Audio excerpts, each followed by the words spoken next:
ഈ ശോമിശിഹായ്ക്ക് സ്തുതിയായിരിക്കട്ടെ. ഞാൻ മാണിപ്പറമ്പിലച്ചൻ. ലത്തിൻ വേദപാഠകം സാധാരണകാലം 6-ാം ഞായർ. മർക്കോസിൻ്റെ സുവിശേഷത്തിലെ 1-ാമത്തെ അധ്യായം 40 മുതൽ 45 വരെയുള്ള തിരുവചനങ്ങൾ. യേശു ഒരു കുഷ്ഠരോഗിയെ സുഖപ്പെടുത്തുന്ന രംഗമാണിത്. നമുക്ക് വളരെ പരിചിതമായ ഒരു രംഗമാണ്.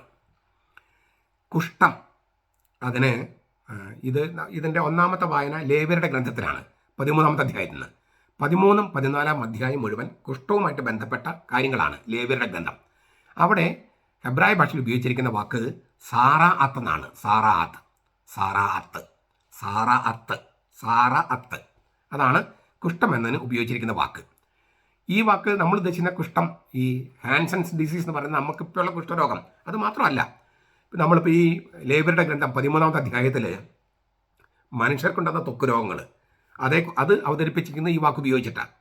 വസ്ത്രത്തിന് കുഷ്ഠമുണ്ടെന്ന് പറയുന്നുണ്ട് അവിടെ 13-ാമത്തെ അധ്യായം ലേവ്യരുടെ ഗ്രന്ഥം 13:47 മുതൽ 59 വരെ. വസ്ത്രത്തിന് എവിടെ കുഷ്ഠം? വസ്ത്രത്തിന് കരിമ്പൻ അടിക്കാന്ന് പറയില്ലേ, കരിമ്പൻ, ഈ കറുത്ത പുള്ളിക്കൊത്ത് വീഴുന്നത്, അതിനും കുഷ്ഠം എന്ന് പറയാം. പിന്നെ ചുമരിന്, ഭിത്തിക്ക് കുഷ്ഠം എന്ന് പറയുന്നുണ്ട്. അതായത് പൂപ്പല്, പായലുണ്ടല്ലോ, അതിനും കുഷ്ഠം എന്നാണ് വിളിക്കുന്നത്. ഈ വാക്ക് തന്നെ ഉപയോഗിച്ചിരിക്കുന്നത്. അപ്പോൾ ചുമരിൽ കുഷ്ഠം, അതായത് ഭിത്തിയിൽ കുഷ്ഠം, വസ്ത്രത്തിൽ കുഷ്ഠം, മനുഷ്യ ശരീരത്തിൽ കുഷ്ഠം. അപ്പോൾ കുഷ്ഠം എന്ന വാക്കിന് ഉദ്ദേശിക്കുന്നത് ഈ പലതരത്തിലുള്ള അശുദ്ധികളാണ്. രോഗമുണ്ട്, രോഗം മാത്രമല്ല. ഇങ്ങനെ ത്വക്ക് രോഗം വന്ന ഒരാളെ എന്ത് ചെയ്യണം എന്നുള്ളതാണ് ഈ ലേവ്യരുടെ ഗ്രന്ഥത്തിൽ പറഞ്ഞിരിക്കുന്നത്. തീർച്ചയായിട്ടും ഇത് ഒരു അല്പം പകരുന്ന രോഗമാണ്. അതേസമയം താൽക്കാലികമായ സുഖപ്പെടുത്താൻ കഴിയുകയും ചെയ്യും. ഈ ഞാൻ പറഞ്ഞല്ലോ, കുഷ്ഠരോഗം മാത്രമല്ല ഉദ്ദേശിക്കുന്നത്, ത്വക്ക് രോഗങ്ങളാണ്. അപ്പോൾ ചിലതെല്ലാം വളരെ താൽക്കാലികമാണ്, ചിലത് ദീർഘനാൾ നീണ്ടു നിൽക്കുന്നതാണ്. അപ്പോൾ അതിന് ഏത് തരത്തിൽ രോഗമാണെന്ന് നിശ്ചയിക്കണം. അത് പകരുന്നതാണെങ്കിൽ അവരെ ക്വാറന്റൈൻ ചെയ്യണം. അങ്ങനെയുള്ള ഒരുപാട് നിർദ്ദേശങ്ങളാണ് ലേവ്യരുടെ ഗ്രന്ഥത്തിൽ കിടക്കുന്നത്. നിങ്ങൾക്ക് 13-ഉം 14-ഉം അധ്യായങ്ങൾ വായിക്കാം. ഇവിടെ നമ്മൾ സുവിശേഷത്തിൽ കാണുന്നത് ശരീരത്തിൽ കുഷ്ഠരോഗമുള്ള, ത്വക്ക് രോഗമുള്ള ഒരു മനുഷ്യനെയാണ്. ഇങ്ങനെയുള്ളവർക്ക് ഇസ്രായേലിൻ്റെ ലിറ്റർജിയിൽ, അതായത് പരസ്യമായ ആരാധനയിൽ പങ്കെടുക്കാൻ പറ്റില്ല. അതിന് കാരണം വെച്ചിട്ടുണ്ടെങ്കിൽ, ഒന്ന്, അവർക്ക് രോഗമുണ്ട്, മറ്റുള്ളവർക്ക് പകരാം. മറ്റൊന്ന്, ഈ രോഗം അവരെ ആചാരപരമായിട്ട് അശുദ്ധനാക്കുന്നു എന്നാണ് പണ്ടത്തെ സങ്കല്പം. അപ്പോൾ അതുകൊണ്ട് ലിറ്റർജിയിൽ പങ്കെടുക്കാൻ കഴിയില്ല. നമുക്കിപ്പോൾ ഇത് പെട്ടെന്ന് മനസ്സിലാകും. ഈ ക്വാറന്റൈൻ എന്നൊക്കെ പറഞ്ഞാൽ ഇപ്പം നമുക്ക് മനസ്സിലാകും. നമുക്ക് ഈ കോവിഡ് എന്ന് പറഞ്ഞ മഹാമാരി വന്നു കഴിഞ്ഞപ്പോൾ ഈ ക്വാറന്റൈൻ നമ്മൾ എല്ലാവരും അനുഭവിച്ചവരാണ്. അത് അക്കാലത്തും ഈ ക്വാറന്റൈൻ, മോശയുടെ കാലത്തും ഈ ക്വാറന്റൈൻ സിസ്റ്റം ഉണ്ടായിരുന്നു. അല്ലാണ്ട് ഈ കോവിഡ് കാലത്ത് ഉണ്ടാക്കിയതൊന്നുമല്ല. ഇങ്ങനെ ഇവരെ മാറ്റി നിർത്തണം, അതായത് മറ്റുള്ളവർക്ക് പകരാതിരിക്കാൻ വേണ്ടി ഇവരെ ക്വാറന്റൈൻ ചെയ്യണം എന്നൊക്കെ മോശ പറഞ്ഞിരുന്നു. അങ്ങനെ ക്വാറന്റൈൻ ചെയ്യപ്പെട്ട ഒരു കുഷ്ഠരോഗിയാണ് ഇവിടെ നമ്മൾ കാണുന്നത്. പക്ഷെ വാസ്തവത്തിൽ എന്താണ്, അങ്ങനെയുള്ളവരെ സ്പർശിക്കാൻ പാടില്ലെന്നൊക്കെ വിലക്കുണ്ട് പഴയ നിയമത്തിൽ. അത് മനുഷ്യരുടെ നന്മയ്ക്ക് വേണ്ടി തന്നെയാണ് വിലക്കുകൾ ഉണ്ടാക്കിയത്, അല്ലാതെ നിയമങ്ങൾ കൊണ്ട് നമ്മൾ പൊറുതുമുട്ടിക്കാൻ വേണ്ടിയൊന്നുമല്ല. മനുഷ്യരുടെ നന്മയ്ക്ക് വേണ്ടിയാണ് അവർ തുടരുന്ന് പറഞ്ഞത്. അശുദ്ധൻ ആരെങ്കിലും സ്പർശിച്ചാൽ അവരും അശുദ്ധരാകും. അശുദ്ധൻ ആരും സ്പർശിക്കാൻ പാടില്ല. ഈ കുഷ്ഠരോഗമുള്ള ഒരാൾ വേറെ ആളെ സ്പർശിച്ചാൽ അവരും അശുദ്ധരാകും. ഇങ്ങനെയൊക്കെയുള്ള നിയമങ്ങൾ ഉള്ള സമയത്താണ് ഈ കുഷ്ഠരോഗി കർത്താവിനോട് പറയാണ്, നിനക്ക് മനസ്സുണ്ടെങ്കിൽ നിനക്ക് എന്നെ ശുദ്ധനാക്കാൻ കഴിയും. നിനക്ക് മനസ്സുണ്ടെങ്കിൽ എന്നെ ശുദ്ധനാക്കാൻ കഴിയും. അവനപ്പോഴും ശുദ്ധനാക്കാന്നാ പറയണേ. അതായത് സൗഖ്യമാക്കാന്നല്ല, ശുദ്ധനാക്കാൻ. സൗഖ്യത്തെക്കാൾ പ്രധാനപ്പെട്ട സംഗതിയാണ് ശുദ്ധനാക്കൽ. കാരണം അവന് അശുദ്ധി മാറിയാലേ ഈ പൊതുജനത്തിലേക്ക്, പൊതുസമൂഹത്തിലേക്ക് പ്രവേശിക്കാൻ പറ്റൂ, ആരാധനയിൽ സംബന്ധിക്കാൻ പറ്റൂ. അപ്പോൾ ആ അശുദ്ധി മാറണം. രോഗം മാറുന്നതോടുകൂടി ഈ അശുദ്ധിയും മാറിക്കിട്ടണം. അതാണ് അവൻ്റെ ആഗ്രഹം. യേശു കൈ നീട്ടി അവനെ സ്പർശിച്ചു എന്നാണ്. യേശു കൈ നീട്ടി അവനെ സ്പർശിച്ചു. അതായത് അശുദ്ധനെ സ്പർശിക്കാൻ പാടില്ല, അശുദ്ധൻ വേറെ ആരെയും സ്പർശിക്കാൻ പാടില്ല. ആ സംഗതികളൊക്കെ അങ്ങ് കർത്താവ് മാറ്റുകയാണ്. അതായത് ദൈവം യേശുവിൽ മനുഷ്യനായിരിക്കുന്നു. ദൈവം യേശുവിൽ മനുഷ്യനായിരിക്കുന്നു. അപ്പോൾ അവൻ എല്ലാ മനുഷ്യരെയും സ്പർശിക്കുന്നു എന്നാണ് അതിനർത്ഥം. ദൈവം യേശുവിൽ മനുഷ്യനായിരിക്കുന്നു, അതിലൂടെ അവൻ എല്ലാ മനുഷ്യരെയും സ്പർശിക്കുന്നു. അവൻ സ്പർശിച്ചവരെയെല്ലാം ലിറ്റർജിയിലേക്കും സഭയിലേക്കും പ്രവേശനം കൊടുത്തിരിക്കുന്നു.